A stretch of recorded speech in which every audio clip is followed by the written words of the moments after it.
pour peut-être résumer ce que nous avons pu dire ce soir, Éric Zemmour, je commence avec vous. Après tout ce que vous nous avez dit ce soir, comment imaginez-vous la France en 2050 ? Si on continue comme cela, la France en 2050 sera un Liban en grand. C'est-à-dire tout simplement un pays où il y aura à peu près des communautés qui, comme l'a dit l'ancien ministre de l'Intérieur, M. Collomb, étaient côte à côte et seront face à face. Il y aura plus de pauvreté, plus de misère et surtout plus de désordre, plus de violence, comme ce qui se passe actuellement.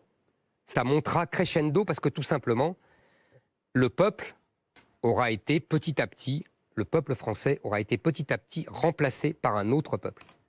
Et en 2050, vous aurez simplement, vous savez, c'est déjà, Monsieur Mélenchon, vous pouvez rire.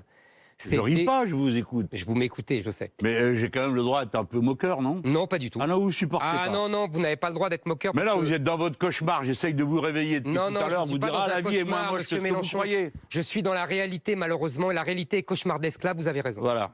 Et vous savez que c'est déjà dans les études des agences de renseignement américaines. L'islamisation de la France. C'est déjà considéré comme ça.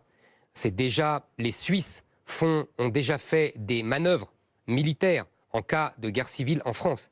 C'est évalué par des pays très sérieux, beaucoup plus sérieux que le nôtre et beaucoup plus sérieux que vous.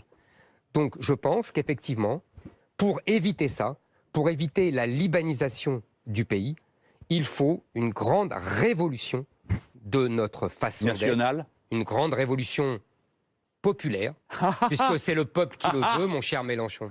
Eh oui. Oui, non, mais je sais d'où vous sortez, hein. Bah oui, moi aussi. C'est pour ça que je vous parlais de révolution nationale, parce que ça, c'est votre truc. Voyons. Bien sûr. Mais la révolution populaire. La révolution populaire, c'est la révolution de 89, c'est la tranquille révolution par la Constituante. Mais mon cher, je vais vous dire, on pourrait repartir cette conversation sur l'histoire, ce n'est pas le moment. Je dis simplement que nous devons faire une révolution politique, juridique et je dirais même philosophique.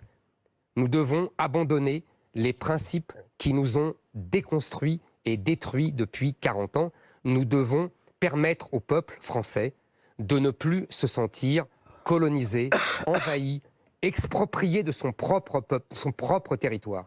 C'est ça notre sort et c'est ça l'enjeu de la présidentielle de 2022, car en 2027, je vois déjà des politiciens qui font des calculs sur 2027, mais il sera beaucoup trop tard. Et là, il faut effectivement réagir dans l'urgence. Et justement